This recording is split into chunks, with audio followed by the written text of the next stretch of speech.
Bonjour à tous, bienvenue chez Analytics SEO. Nous sommes toujours ici à Twickenham. Derrière moi, il y a l'équipe commerciale et marketing. La dernière fois, vous avez eu la possibilité de voir en fait toute l'équipe technique. Donc voilà. Alors aujourd'hui, c'est le podcast numéro 2. Nous sommes en avril 2015 et je m'appelle Bastien Bregeil.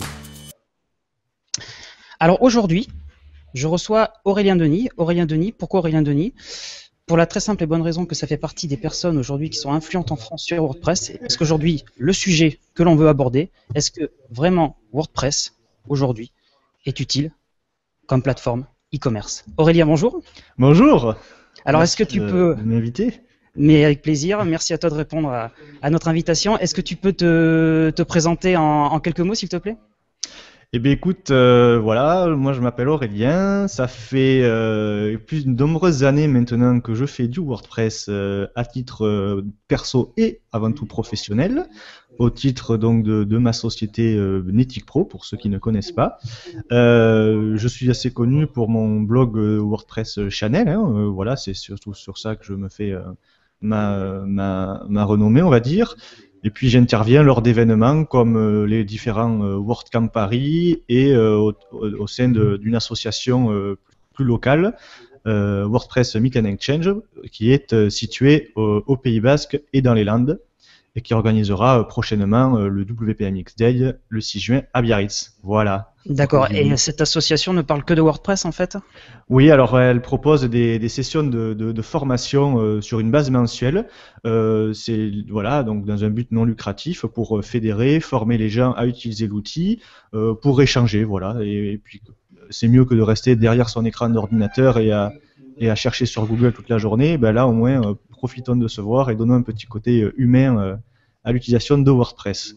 D'accord, Voilà. parfait. Alors je rappelle à nos auditeurs que tous les liens, bien évidemment, seront dans la description, soit sur l'article du blog, soit bien évidemment sur YouTube.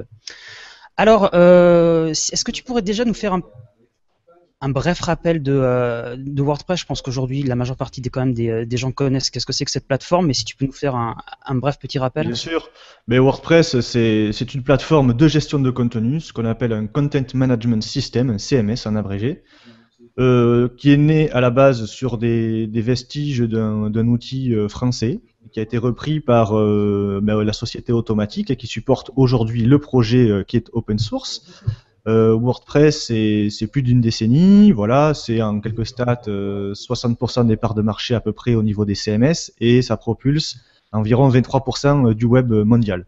Donc c'est numéro 1 quoi, hein, sur ce genre d'outils. Aujourd'hui, la majeure partie des sites donc tournent sous WordPress, si je te comprends bien. Disons qu'au niveau de ceux qui utilisent un outil de gestion de contenu, oui, à 60%, et après le 23%, c'est voilà, il y en a 23% qui vont au niveau de l'utilisation, vont utiliser WordPress, mais ça veut dire que presque 80% ou 75% n'utilisent pas WordPress, tout simplement. D'accord, ok. Et il y a beaucoup de sites qui ne sont pas utilisés ne sont pas conçus avec des CMS. Donc voilà, mais c'est le numéro 1 et de loin devant d'autres comme Joomla, Drupal, etc. D'accord, parfait. Alors aujourd'hui, si effectivement je t'ai demandé d'intervenir dans ce podcast, effectivement, parce que on voit de plus en plus dans la communauté WordPress, qui est quand même relativement importante, des personnes indiquant qu'aujourd'hui on peut utiliser WordPress comme plateforme e-commerce. Alors, qu'est-ce que c'est exactement ? Est-ce que c'est une plateforme parallèle à WordPress ? Est-ce que c'est un plugin tout simplement que l'on installe sur la plateforme WordPress ? Comment ça fonctionne un petit peu exactement ? Déjà, effectivement, la question de se dire, oui, WordPress, c'est une bonne plateforme, on peut faire à peu près tout ce qu'on veut, et pourquoi pas faire du e-commerce avec ? Et c'est vrai qu'il y a de nombreuses solutions qui sont apparues sur le marché. Et là où c'est la grande force de WordPress, c'est sa flexibilité. Flexibilité, j'entends que quand on veut rajouter une brique, une fonctionnalité, on vient y rajouter une extension, ou aussi appelé en anglais un plugin. Et donc, à partir d'une extension, on peut rajouter forcément une brique e-commerce. C'est quelque chose qui a maintenant plusieurs années en arrière que ça existe. Pour faire du e-commerce très très basique, il y a 3-4 ans, on commençait à avoir des choses qui arrivaient sur le marché. On pense à du WP e-commerce, à du WooCommerce aussi, qui est aujourd'hui le leader incontesté. Donc ça, Et ce il y a eu sont les fameuses noms des extensions, hein, c'est ça? Voilà, ce sont toutes des extensions gratuites que l'on peut télécharger sur le répertoire officiel et qui vont permettre d'ajouter une brique de e-commerce à WordPress. Donc là, j'en ai cité deux parce qu'elles sont assez connues. Il y en a eu une demi-douzaine qui sont disponibles aujourd'hui. Ça va dépendre des besoins de chacun. Encore une fois, il faut choisir en fonction de ses besoins et pas de dire c'est celle-là la mieux pour tout le monde. Mais même si voilà, WooCommerce s'illustre comme étant celle qui est incontestablement numéro un sur son marché, notamment parce que derrière on a une société comme Wooziems qui s'est fait forger une réputation sur notamment des thèmes premium et qui qui propulse ce projet WooCommerce. D'accord. Alors, tu viens de m'indiquer effectivement que ces extensions, donc ou ces plugins, étaient gratuits, mais Oui. donc effectivement, ce que je comprends, il y a quand même donc effectivement un système peut-être plus payant Oui, derrière. on va être sur un modèle freemium. Hein. Voilà, avec peut-être l'achat d'options supplémentaires, peut-être des thèmes payants, Tout exactement, à c'est fait. ça?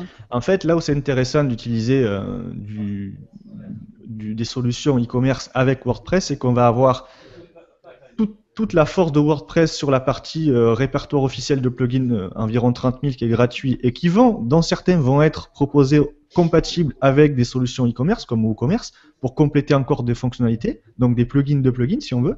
Et il y a une partie, on va dire, sur un modèle plutôt freemium premium où il y aura des extensions payantes supportées officiellement dans un store que l'on peut trouver sur les différents fournisseurs de briques e-commerce, dont WooCommerce effectivement, et qui vont permettre de gérer des passerelles de paiement, de la gestion de stock, tout ce qu'un vrai e-commerce doit proposer.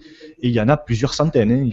On peut vraiment tout faire aujourd'hui et le marché est vraiment bien fourni à ce niveau-là. D'accord. Alors, avant de partir sur les fonctionnalités de base, Oui. je voudrais juste te poser une question. Une plateforme aujourd'hui comme PrestaShop, elle est faite aujourd'hui vraiment pour du e-commerce, c'est-à-dire qu'en fait, son noyau est fait pour faire du e-commerce. Est-ce qu'aujourd'hui, c'est pas dangereux, mais trop sensible de rajouter un plugin e-commerce sur un noyau qui à la base n'est pas fait pour être du e-commerce? WordPress, c'est une plateforme qui permet de publier du contenu. Et qui dit publier du contenu, dit publier. Alors de base, dans WordPress, tu as les articles, tu as les pages. Mais la grande force de WordPress depuis plusieurs années maintenant, depuis la version 3.0, c'est ce qu'on appelle les custom post types, les types de contenu personnalisés qui vont te permettre de propulser n'importe quel contenu que tu vas, par exemple, dans un module e-commerce, ça s'appellera les produits. Et donc, tu vas bénéficier de toute la puissance de WordPress pour propulser une boutique avec tes différentes fiches produits, ton catalogue complet et donc toutes les fonctionnalités offertes par d'autres plugins comme des plugins de référencement, des plugins d'analyse statistique, pour faire de la conversion, pour faire de la gestion de l'email marketing. Et donc c'est ça qui va être intéressant, c'est que tu as besoin de rajouter une partie vente en ligne sur ton site, tu peux le faire et tu vas bénéficier de tout l'écosystème WordPress. Alors qu'à la différence, si on inverse, si on part d'un PrestaShop qui, lui, effectivement, est prévu pour faire du e-commerce. Dans son histoire, c'est du e-commerce, à la différence de WordPress, qui est connu à la base pour avoir fait des blogs très bien, et qui aujourd'hui, quand on fait du WordPress, les blogs, c'est presque minoritaire dans la part des projets, il ne faut vraiment pas se leurrer. Hein. Eh bien, c'est l'histoire donc si je reviens à PrestaShop, eux, ils vont faire que ça. Mais bien souvent, le problème, c'est que, oui, on monte une boutique PrestaShop. Mince, j'aimerais bien mettre à côté, justement, un blog ou apporter un site à côté, parce que j'ai besoin de faire monter mon référencement, produire du contenu. Oui, mais si on inverse les choses, on prend un WordPress, lui, il fait déjà tout ça, et on lui ajoute la partie e-commerce. Et là, ça va être très intéressant parce que tous tes contenus, tu vas pouvoir les lier entre eux et tu vas pouvoir avoir une stratégie globale sur une seule plateforme, ce qui est simple à prendre en main et souvent les clients la connaissent déjà, qui est complète et qui est entièrement personnalisable. Ne nous leurrons pas. C'est évident que si on installe un WordPress de base avec, par exemple, un WooCommerce de base, c'est pas très intéressant, ça reste basique. Par contre, si le prestataire fournit un produit adapté au projet, personnalisé, avec l'ensemble des fonctionnalités qui sont indispensables pour le projet, là on se fait vraiment plaisir, parce que WordPress fournit tout ce qu'il faut pour le personnaliser de fond en comble. Et de base, on a déjà un bon panel de fonctionnalités très intéressantes. Donc je te dirais qu'il n'y a pas d'hésitation, il n'y a pas de... Ça ne risque pas d'alourdir la plateforme, tout simplement. Alors, ça c'est souvent l'argument qu'on entend sur le problème d'échelle, de scalabilité. On va dire, oui, bon, allez, WordPress, on va monter une boutique à 100 produits, et puis, oui, mais si je veux être sérieux, moi, ma boutique, elle a 1000, 10 000 produits, ça va jamais tenir la charge. Je répondrai que ce n'est qu'une question de serveur, ce n'est pas une question de l'outil, parce que dans WordPress, il n'y a pas de limitation quelconque en termes de base de données. Si tu as un site avec 500 articles, 2000 fiches produits et plus, c'est juste à ton serveur qui va donner l'accès à la base de données qui va devoir faire le job. Là, c'est même plus l'outil, là, il n'y a aucune limite à ce niveau-là. Et d'ailleurs, c'est utilisé par des grosses boutiques et des grands groupes, y compris du CAC 40 aujourd'hui, pour être sur un exemple français, qui sont sur des solutions WordPress. Donc, il n'y a aucun problème à ce niveau-là. Est-ce que tu pourrais nous citer un grand groupe du CAC 40 qui aujourd'hui est sur WordPress? T'as Bouygues, t'as Dassault, tu vas avoir, il faudrait que je reprenne la liste, mais tu as des groupes de ce genre-là, oui. Donc c'est quand même assez évocateur. C'est que s'ils font ces choix-là, c'est quand même pas qu'ils s'y sont pris comme ça, quoi. Ça se réfléchit. Et il y en a une liste de plusieurs dizaines. Il n'y a pas de souci. Je sais que bientôt il y aura des showcases de sites e-commerce pour montrer la puissance de l'outil, et notamment sur des e-commerce français, puisque c'est toujours bien d'avoir une notion de localisation. Donc ça devrait sortir bientôt d'après les sources que j'ai.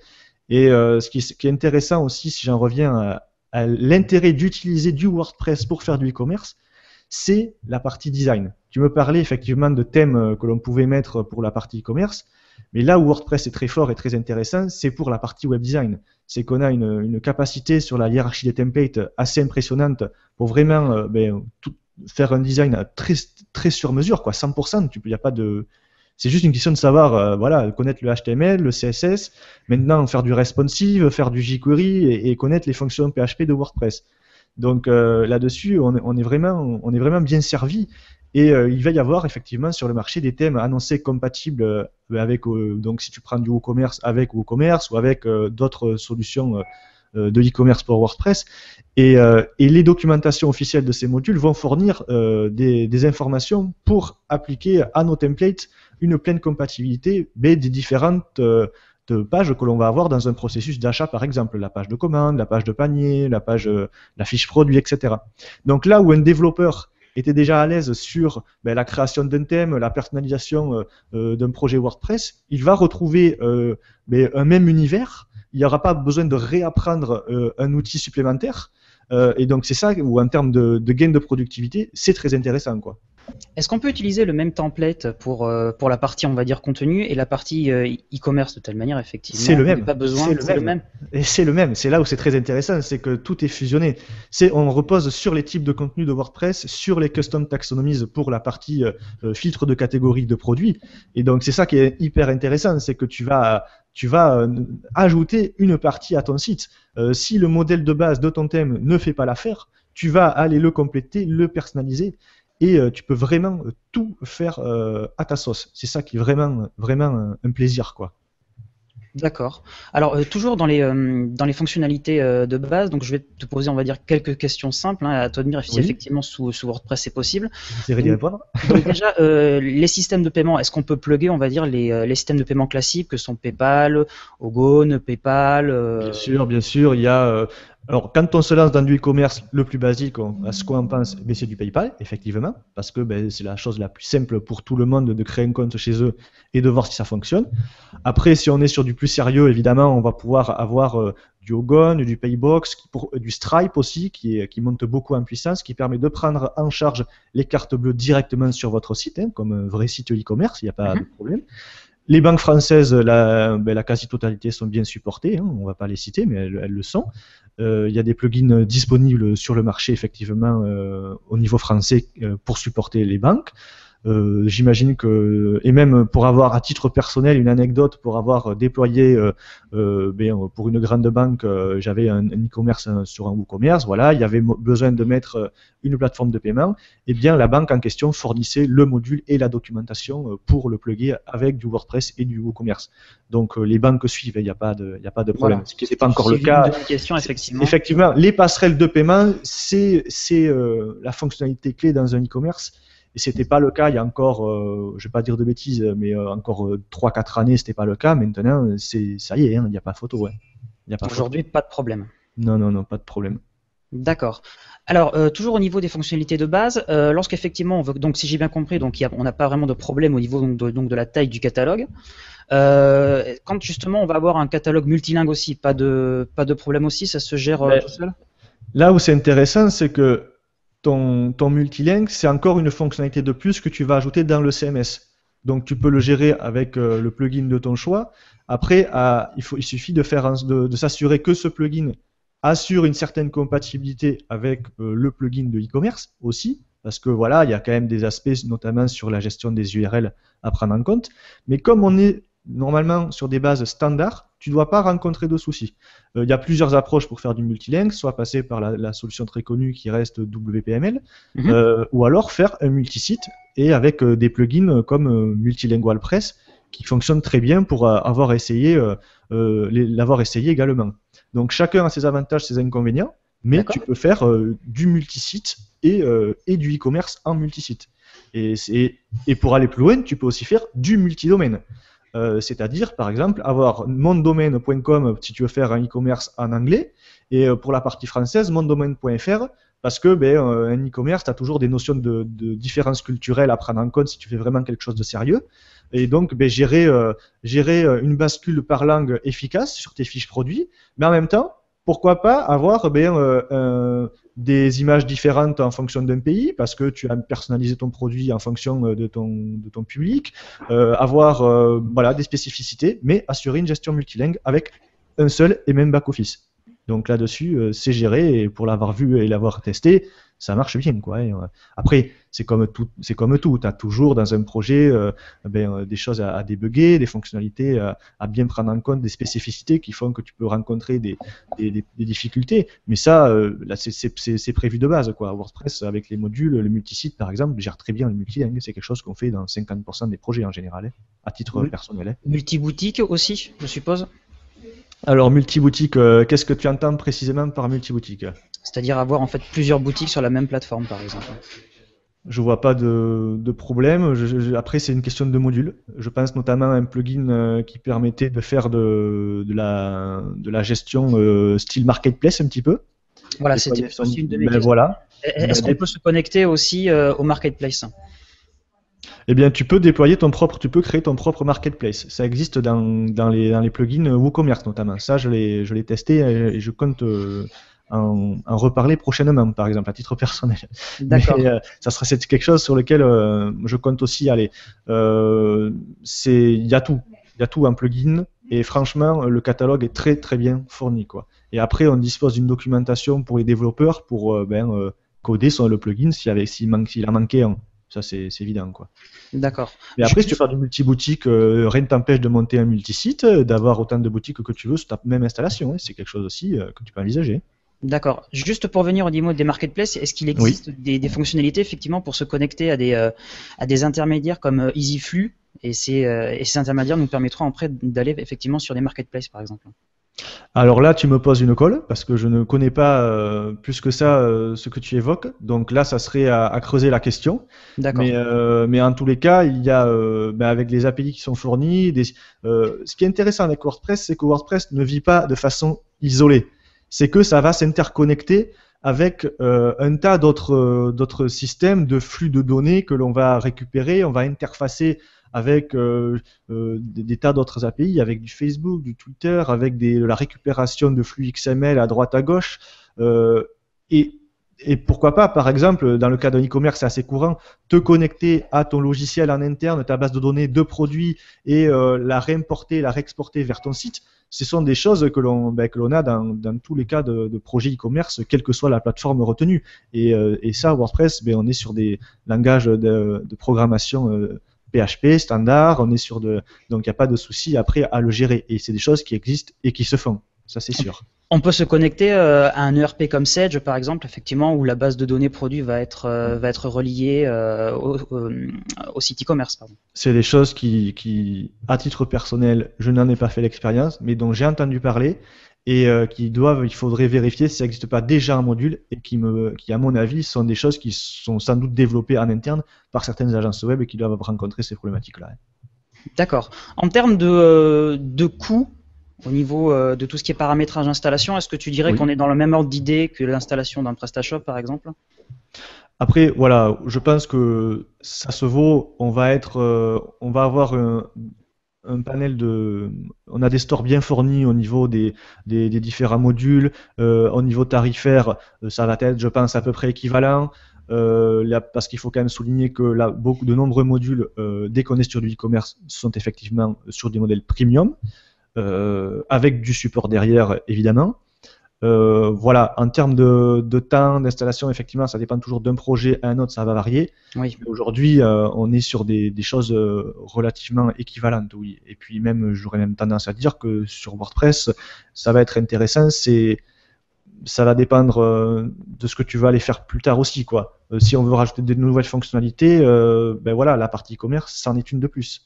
Et tu auras déjà la base qui aura été faite. Par exemple, s'il existe déjà un site vitrine ou un blog, etc., quoi.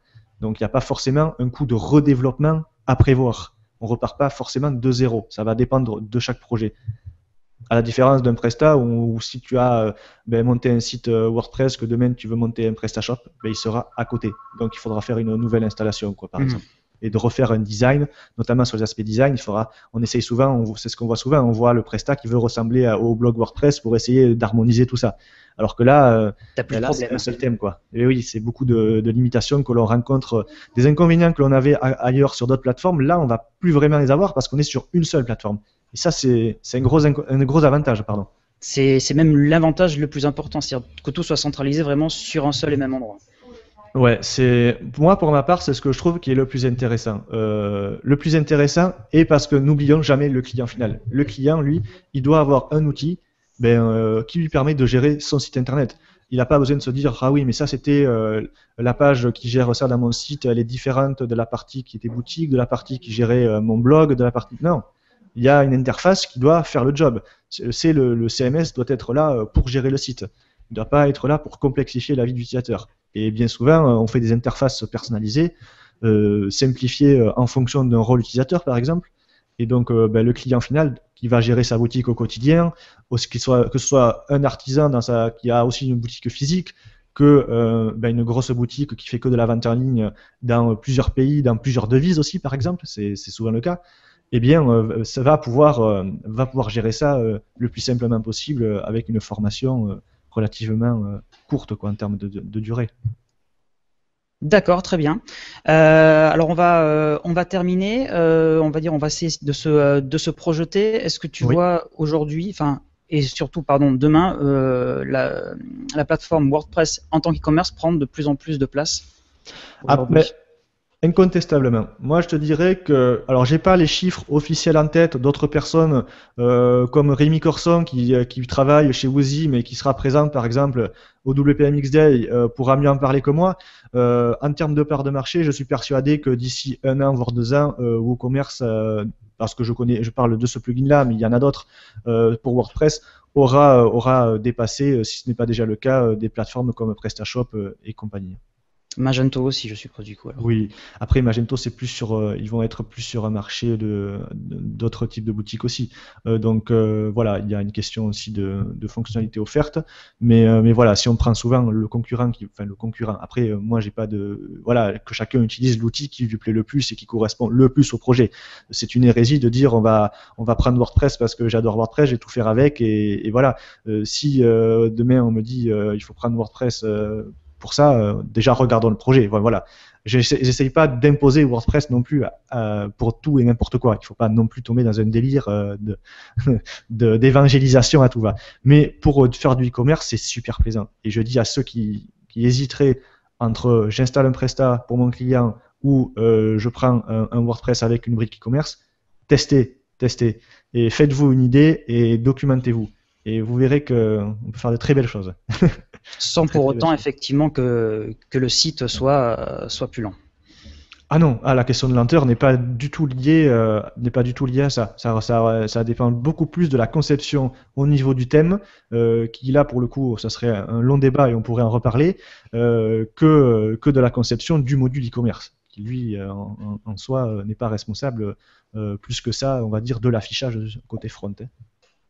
Très bien. Eh bien, écoute, merci Aurélien, merci à toi. Merci à toi. Donc, est-ce que tu peux nous rappeler en quelques secondes où est-ce qu'on peut te retrouver ?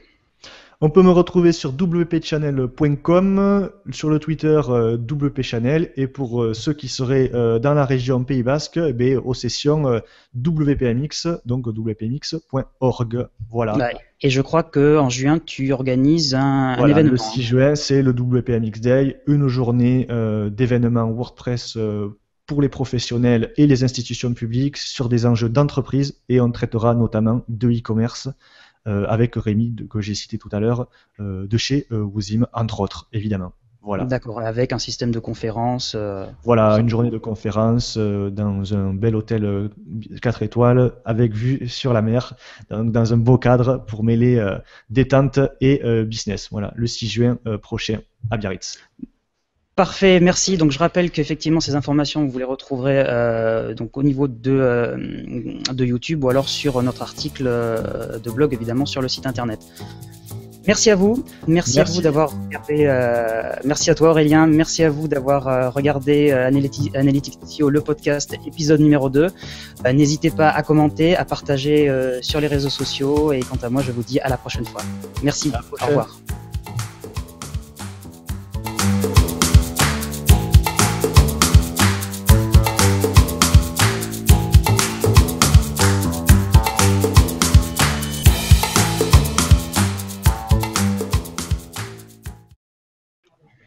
Attends 2 secondes. Là, hop, on va enlever le plafond. C'est pas beau.